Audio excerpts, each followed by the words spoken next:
बिस्मिल्लाहिर्रहमानिर्रहीम। अब हम थ्योरम 16.2 करते हैं class 9 mathematics for KPK boards. इस थ्योरम का स्टेटमेंट है पैरेललोग्राम और equal basis and the same altitude. यहाँ तक ये हमारे पास गिवन है कि पैरेललोग्राम्स हैं, 2 पैरेललोग्राम्स हैं ऑन इक्वल बेसिस, दोनों पैरेललोग्राम्स के बेसिस इक्वल है एंड सेम एल्टीट्यूड, और दोनों का जो हाइट है वो सेम है, यानी दोनों दो पैरेलल लाइंस के अंदर लाई करते हैं, पड़े हुए हैं, आर इक्वल इन एरिया। तो ये हमें प्रूफ करना है। ये जो हमारे पास इसके बाद जो स्टेटमेंट है ये टू प्रूव है कि आर इक्वल इन एरिया। तो हम ड्रा कर लेते हैं first of all 2 parallel lines.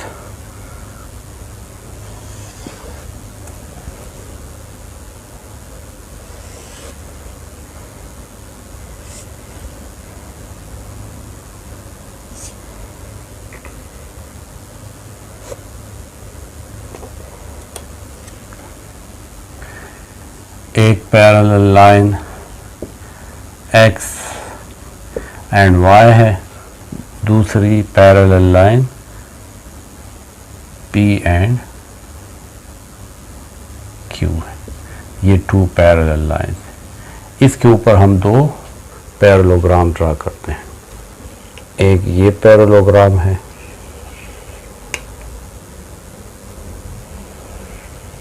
इस पैरेललोग्राम का नाम है A, B, C and D। दूसरा पैरेललोग्राम है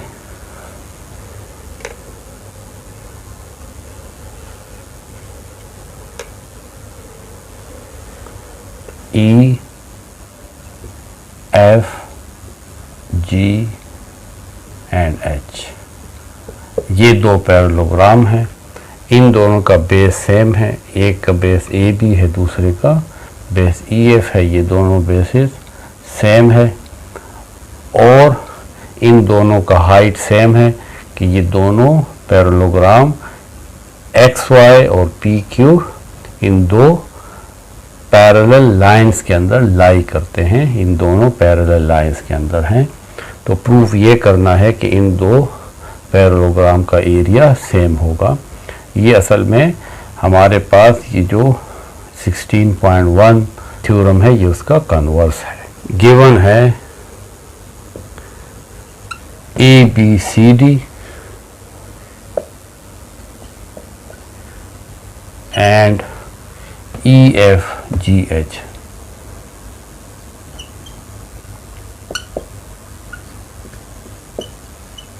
are 2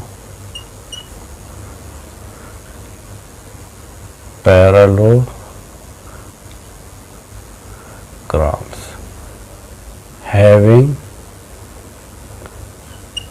same altitude। या आप इसके बजाय ये भी लिख सकते हैं कि lying between 2 parallel lines। ये दोनों बातें आप लिख सकते हैं। एक बात ये भी साथ साथ गिवन है कि AB बेस जो है AB base is congruent to EF।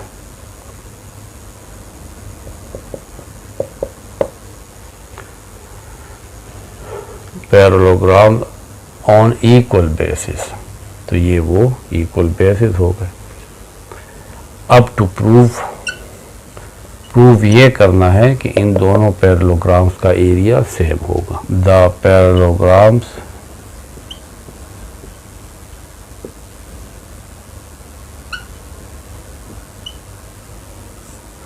Are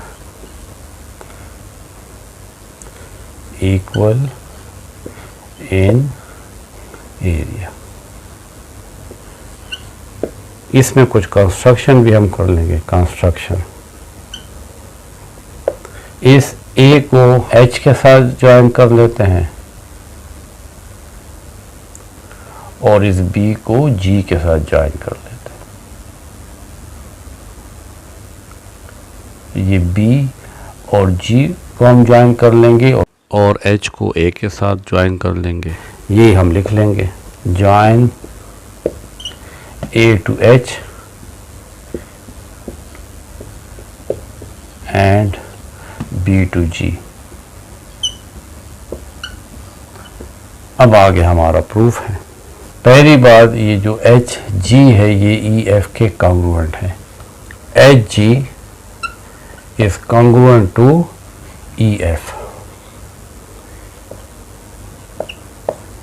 क्योंकि देखें ये पैरेललोग्राम है और पैरेललोग्राम के अपोजिट साइड जो हैं ये आपस में कॉन्ग्रुएंट होते हैं। तो आप लिखेंगे कि opposite sides of a parallelogram.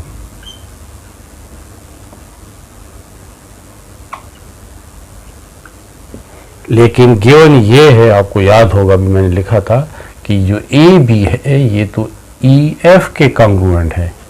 A B is congruent to E F. ये गिवन था, थ्योरम में हमें ये कहा है कि दोनों का जो बेसिस है वो सेम है, तो A B is congruent to E F.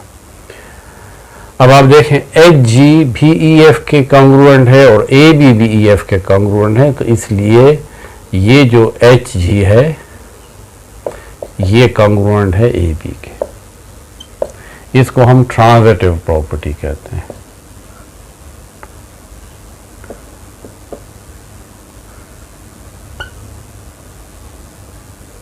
कि अगर x y के इक्वल है और x z के इक्वल है तो फिर y और z भी आपस में इक्वल होंगे। क्योंकि y भी x के इक्वल है और z भी x के इक्वल है तो y is equal to z। इसको हम ट्रांजिटिव प्रॉपर्टी कहते हैं। तो यहाँ पे भी यही ट्रांजिटिव प्रॉपर्टी है कि एच जी भी ई एफ के इक्वल है और ए बी भी ई एफ के इक्वल है, इसलिए ये दोनों भी आपस में इक्वल हैं, कॉन्ग्रुएंट है। तो हम ये कहेंगे कि ये जो एच जी है ये ए बी के कॉन्ग्रुएंट है, ये और ये आपस में कॉन्ग्रुएंट है। यहाँ एक और बात भी है कि ये ए बी एच जी के parallel, A B is parallel to H G. ये बात भी क्लियर है। देखें ए बी असल पे क्या है, ए बी पी क्यू, ये पी क्यू पैरेलल लाइन है एक्स वाई के, तो ए बी पी क्यू के ऊपर है और ये जो एच जी है ये एक्स वाई के ऊपर है। इसका ये जो एच जी साइड है ये एक्स वाई पैरेलल लाइन के ऊपर है और A B P Q parallel line के ऊपर है। तो इसका मतलब है कि फिर ये ए बी और एच जी भी पैरेलल होंगे।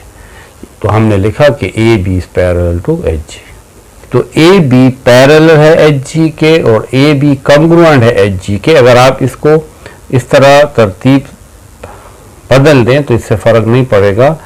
आपकी बुक में ए बी यहाँ लिखा हुआ है, तो अगर आप इस तरह भी लिखते हैं कि A B is congruent to H G तब भी सही है। तो चलो मैंने चेंज कर दिया है ताकि आपको कंफ्यूजन ना हो। तो ए बी कॉन्ग्रुएंट है एच जी के और ए बी पैरेलल टू है एच जी के।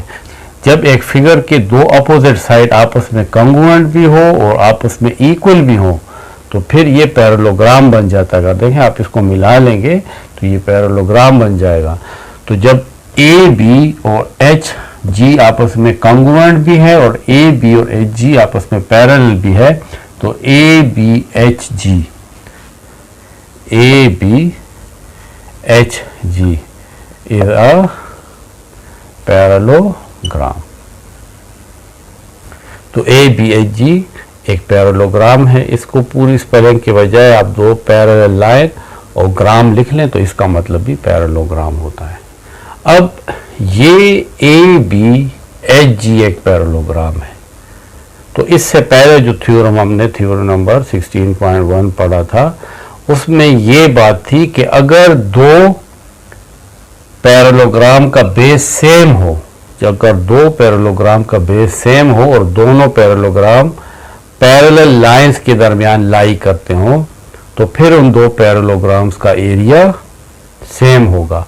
अब आप देखें ए बी सी डी ये पैरेललोग्राम और ए बी जी एच, इन दो पैरेललोग्राम का बेस ए बी सेम है और दोनों का एल्टीट्यूड सेम है, क्योंकि दोनों एक्स वाई और पी क्यू पैरेलल लाइंस के दरमियान है। इसलिए ये जो ए बी सी डी है और ए बी जी एच, इन दोनों का एरिया सेम होगा। एरिया ऑफ पैरेललोग्राम, पैरेलल और जीएम लिख लें तो इसका मतलब भी पैरेललोग्राम होता है। Area of parallelogram A B C D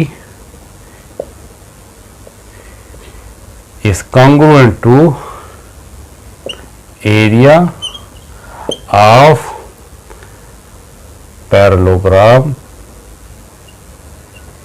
A B G H, A B G H. लेकिन अगर आप इन दो पैरेललोग्राम को देखें, ये जो जी एच है ये इस पैरेललोग्राम का भी बेस है। अगर आप ऊपर से देखें और ये जो जी एच है ये इस पैरेललोग्राम का भी बेस है और ये दो पैरेललोग्राम दो पैरेलल लाइंस के दरमियान एक्स वाई और पी क्यू के दरमियान लाई करते हैं, इसलिए ये दो पैरेललोग्राम का एरिया भी आपस में इक्वल है। Area of parallelogram A B G H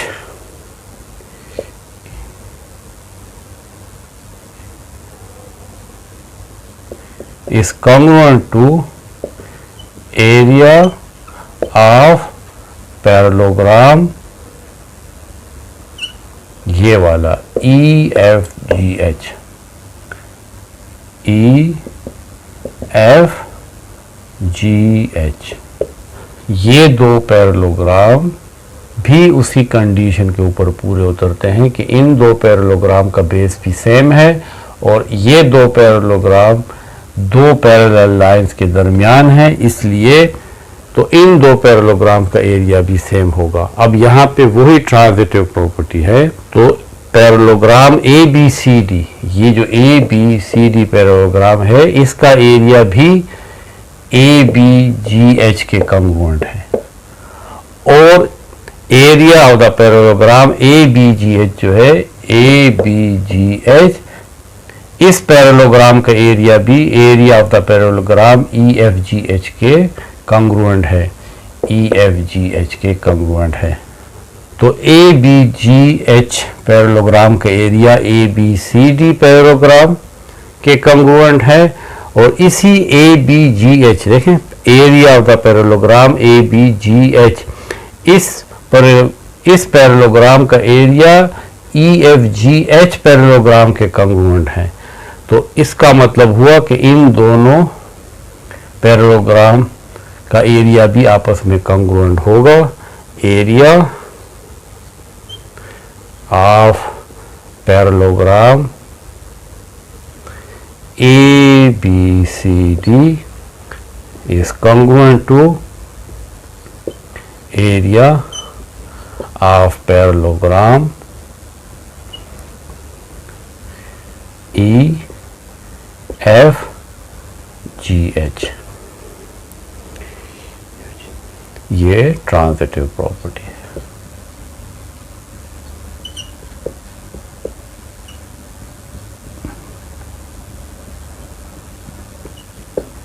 फिर समझा देता हूं। ए बी सी डी ये पैरेललोग्राम है, इसका area A B G H के कॉन्ग्रुएंट है और ए बी जी एच का area E F G H parallelogram के कॉन्ग्रुएंट है।